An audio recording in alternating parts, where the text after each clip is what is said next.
अपने मेहमानों का मैं आपसे तारुफ करा दूं जिनकी रहनुमाई हम इस मौजू के हवाले से हासिल करेंगे। हिशाम इलाही ज़हीर साहब भी हमें जो है वो यहाँ पर ज्वाइन कर चुके हैं। इनका साथ पूरा महीना भी हमें रहा तो शुक्रिया भी एक अदा करेंगे। आज हम बिल्कुल जाने से पहले भी करेंगे, लेकिन अब भी कि बहुत बहुत शुक्रिया, आपने पूरा महीना हमारी मुख्तलिफ मौज़ूआत के ऊपर और मज़हब के ऊपर, इस्लाम के ऊपर इतनी रहनुमाई जो है वो की है। शाम साहब, अगर कोई गफलत रह गई हो, बुखारी साहब ने कहा ना कि आपने अगर तमाम महीना अच्छे तरीके से गुजारा है इबादतों रियासतों में तो फ़ख्र करने की ज़रूरत नहीं है। दूसरा पहलू इसका ये है कि अगर कहीं पर हम गाफिल हो गए हों, अगर कोई गफलत हो गई हो और तो क्या अब भी गुंजाइश मौजूद है, एक दिन है अभी भी हमारे पास इस मुबारक महीने का? बिस्मिल्लाहिर्रहमानिर्रहीम। आयशा बहन, असल में बात ये है कि अल्लाह रब्बुल इज़्ज़त ने कलाम हमीद में इस बात को वादे तौर पर इरशाद फरमा दिया, फसब्बिह बिहम्दि रब्बिका वकुम मिनस साजिदीन वाबुद रब्बका हत्ता यातियकल यकीन।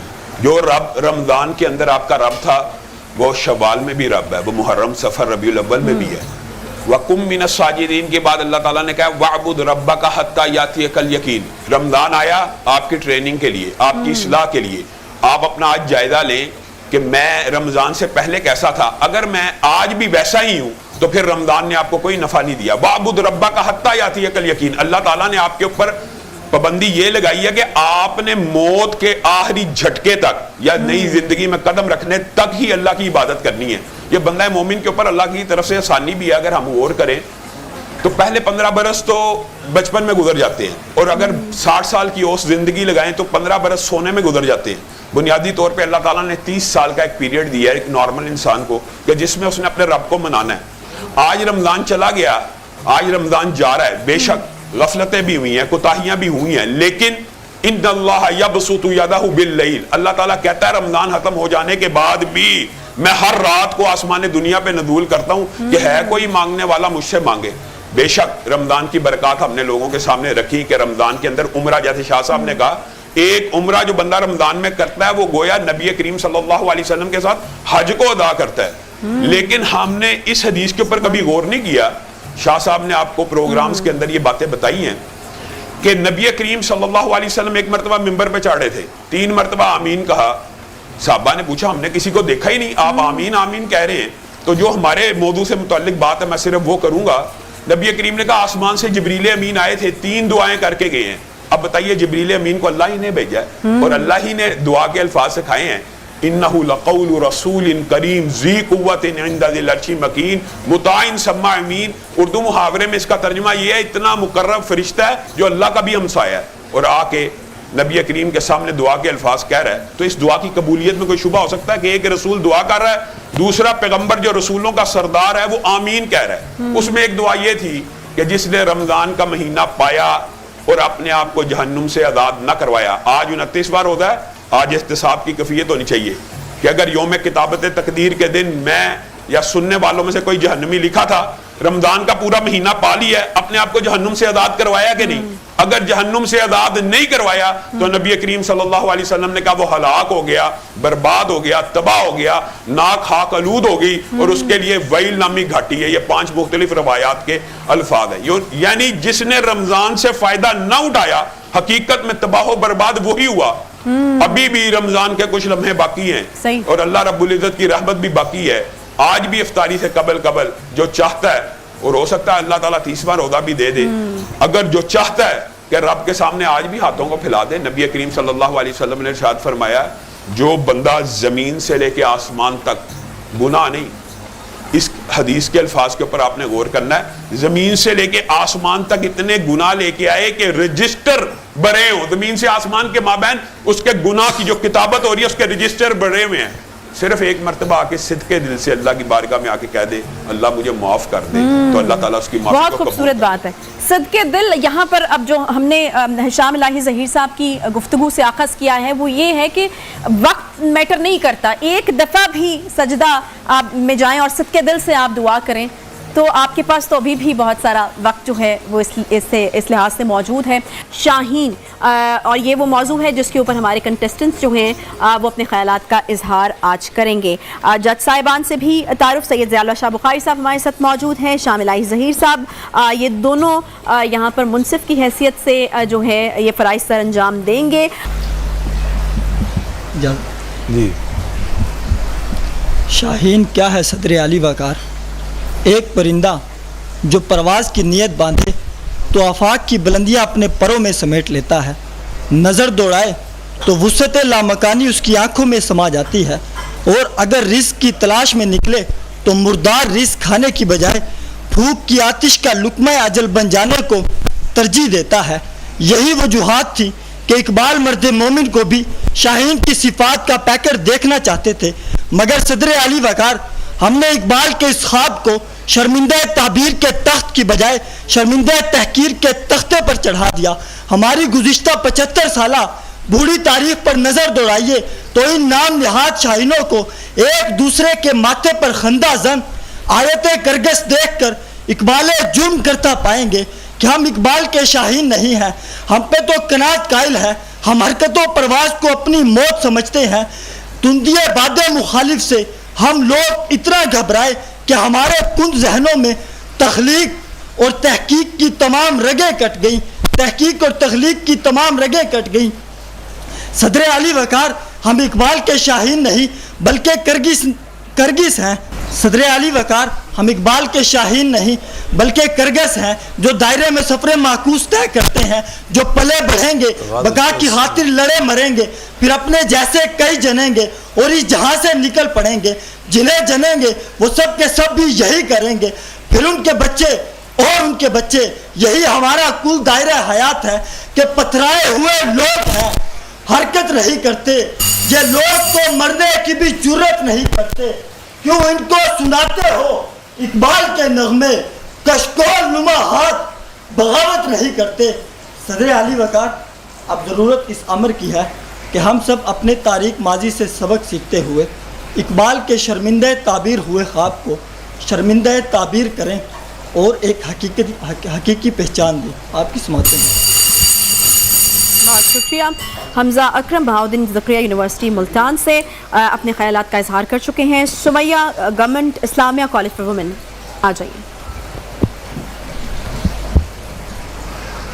جس دور میں نوجوان حقیقت سے ناآشنا، ہاتھ پہ ہاتھ دھرے منتظر فردا، منزل سے پرے نامعلوم راستوں کے مسافر ہوں، تو ایسے دور میں اقبال کا شاہین جیسے موضوع کا انتخاب کرنے والی سوچ کو میرا سلام۔ صدر علی وقار ڈاکٹر علامہ محمد اقبال کے نزدیک نوجوانوں کا صفاتی نام شاہین ہے، اور شاہین استعارہ ہے نوجوانوں کا، اور اقبال کا شاہین وہ ہے جس کی ایک ہی اڑان کرگس کی 100 اڑانوں پہ ہو بھاری، جس کی عقابی نظر بھانپ لے دشمن کی ہر چال اور مکاری، جس کی اڑان پہ لرزہ ہو زمین اور دشمن پہ ہیبت ہو تاری، جو دشمن کے آگے سیسا پلائی ہوئی دیوار بن کر کھڑا رہے، اور جس کی ایک ایک سانس ہو دھرتی پہ واری، جس کا شباب ہو بے داغ اور ضرب ہو کاری، جو امہ کے لیے فرقہ واریت کو جانے ایک بیماری، جس کے نزدیک انتشار کی نہ باتیں ہوں نہ ذاتیں، نہ آپس میں تکرار، نہ ہماری نہ تمہاری۔ اور اقبال کا شاہین تو وہ ہے جو یہ سمجھے کہ منفعت ایک ہے اس قوم کی، نقصان بھی ایک ہی سب کا نبی، دین بھی، قرآن بھی ایک۔ صدر علی وقار، آج میں اس معزز ایوان سے اقبال کا یہ پیغام شاہینوں تک پہنچاتے ہوئے اجازت چاہوں گی۔ شاہینوں کے لیے اقبال کا پیغام جھپٹ کر پلٹتے ہوئے اور پلٹ کر جھپٹتے ہوئے لہو کو گرمانا ہے۔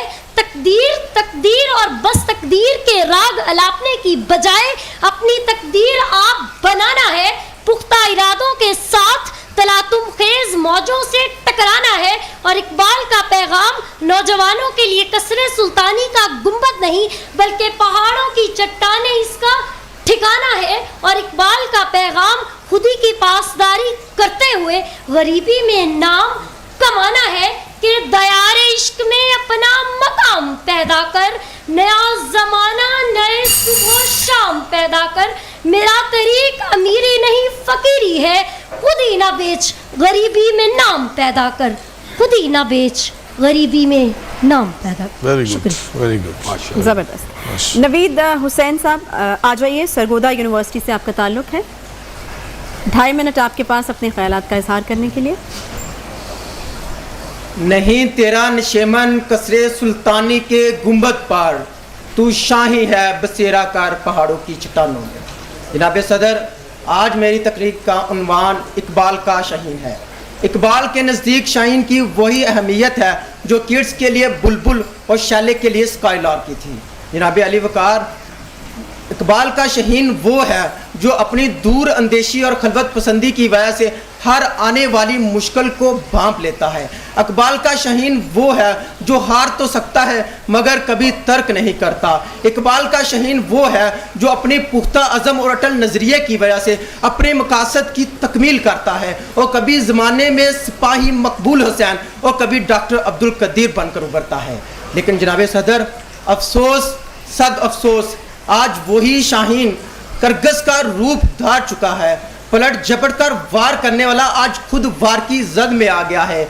भेड़िए की तरह शिकार करने वाला आज खुद शिकार बन गया है। आसमानों की बुलंदियों में प्रवास करने वाला आज अपने परों को खो चुका है। हाँ, वही नौजवान जिसने उम्मते मुसलमान की रहनुमाई करनी थी आज सुस्तियों काहली का शिकार बन के रह गया है। जनाब सदर, मुझे ये कहना पड़ेगा, इकबाल के शाहीन के बारे में मुझे ये कहना पड़ेगा, है दोनों की परवाज़ इसी एक फ़ज़ा में, करगस का जहां और है शाहीन का जहां और। जनाब सदर, सवाल ये है कि आज का नौजवान इकबाल का शाहीन कहलाने का हकदार है या नहीं, तो मैं कहूँगा बिल्कुल नहीं। रिश्वत भी लेता है और खुदा से डरता भी नहीं। रिश्वत भी लेता है, खुदा से डरता भी नहीं। पास पड़ी गरीब की लाश के खाता है और अफसोस से मरता भी नहीं।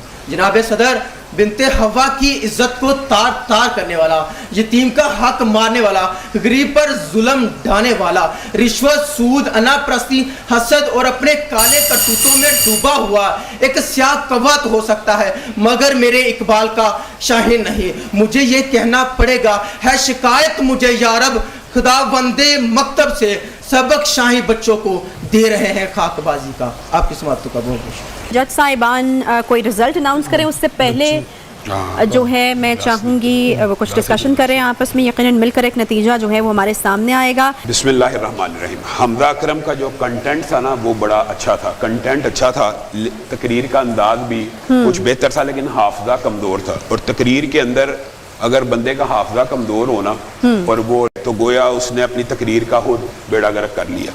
कंटेंट बहुत अच्छा था, अंदाज भी कुछ बेहतर था, लेकिन हाफजे के अंदर काफ़ी ज़्यादा कमज़ोरी थी। सही है। और सुमैया के बारे में तो मैं ये कहूँगा कि कंटेंट बहुत उम्दा था, तकरीर का अंदाज भी बहुत उम्दा था, हाफजा बेहतरीन था, लेकिन जो सबसे बड़ी खूबी की बात है ना वो ये है कि इन्होंने इकबाल के शाहीन के जो मौजू है ना उसका इदराक इनके अंदर मौजूद है कि इकबाल का शाहीन है क्या, उस मौजू का मुकम्मल इदराक होना ये आज नौजवान नस्ल में बड़ी ज़रूरी है और हम ये समझते हैं और शाह साहब भी इंशाल्लाह इस बात से मुत्तफिक हैं। सुमैया बहन ने पूरा जो मौजू है ना उसका अहाता किया इकबाल ही की शायरी के अंदर से। इकबाल ने जो कहा है उसका अहाता उन्होंने किया, तो मेरी नज़र में तो वो बगैर अनाउंसमेंट के सबसे बेहतर उन्होंने तकरीर की है।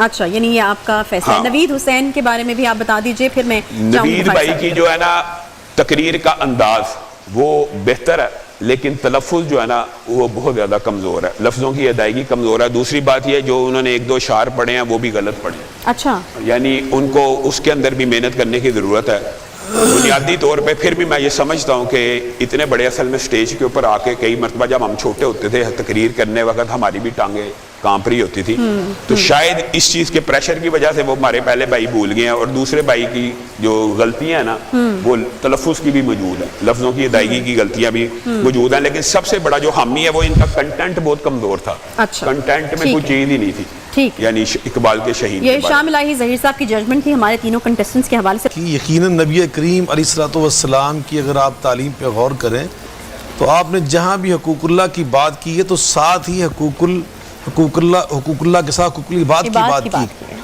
हज़रत अबू मूसा अशरी रज़ी अल्लाह तआला अन्हु और हज़रत मुआज़ इब्न जबल रज़ी अल्लाह तआला अन्हु दोनों को आपने यमन की तरफ मुअल्लिम बनाकर भेजा और दोनों को बुनियादी जो तालीम इरशाद फरमाई वो क़यामत तक के लिए उम्मत के लिए दर्स और सबक है। आप फरमाते इत्तक़िल्लाह हैसुमा कुंत, جہاں بھی تم نے رہنا ہے، خلوت ہو چاہے جلوت ہو، تم ناراضگی کی کیفیت میں ہو چاہے خوشی کی حالت میں ہو، اللہ کے تقوی کا دامن تم نے نہیں چھوڑنا. تو یہ حقوق اللہ، اور ساتھ ہی آپ نے حقوق العباد کو ان الفاظ سے بیان فرمایا وَخَالِقِ النَّاسِ بِخُلُقٍ حَسَنٍ. اللہ کے بندوں کے ساتھ جب بھی تم نے معاملہ کرنا ہے تو وہ اچھے اخلاق کے ساتھ کرنا ہے. رمضان کی آمد سے 6 ماہ قبل اللہ کے حضور دعائیں کرنا شروع کر دیتے تھے کہ اللہ تعالیٰ ہمیں رمضان کی نعمت نصیب فرما.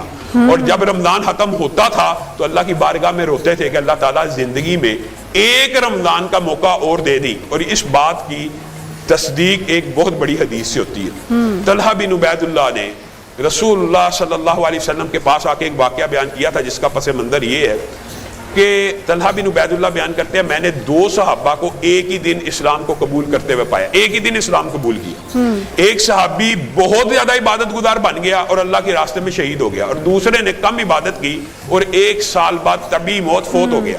اب طلحہ کہتے ہیں میں نے خواب دیکھی کہ جو طبی موت فوت ہوئے ہیں 1 سال کے بعد طبی موت فوت ہوئے ہیں، ان کا درجہ جنت میں 1 درجہ اس سے زیادہ جو شہید ہوئے. تو نبی کریم صلی اللہ علیہ وسلم کی بارگاہ میں آ کے پیش ہوئے کہ اللہ کے رسول یہ کیسے ممکن ہے، ایک شہید کا درجہ آپ بیان کرتے ہیں اور ایک عبادت گزار تھا اس کا 1 درجہ جنت میں کم کیسے ہے؟ تو نبی کریم صلی اللہ علیہ وسلم نے اس خواب کی تعبیر بیان کرتے ہوئے صرف 2 باتیں کی تھی. کیا وہ جو طبی موت فوت ہوا چاہے کم عبادت گزار تھا، کیا اس کی زندگی میں 1 رمضان زیادہ نہیں تھا آیا؟ کیا اس نے 1 سال زیادہ نمازوں کو ادا نہیں تھا کیا؟ صحیح حدیث ہے. اگر رمضان نے ہمارے اندر اس طرح کا تغیر اور تبدل بپا کیا ہے تو ہم نے رمضان کے فلسفے کو پا لیا ہے. شاہ ملائی صاحب نے یہ جو 2-3 واقعات بتائے ہیں ان سے ہم بڑے وضاحت سے انہوں نے اس چیز کو بیان کر دیا ہے کہ رمضان کی اہمیت کیا ہے.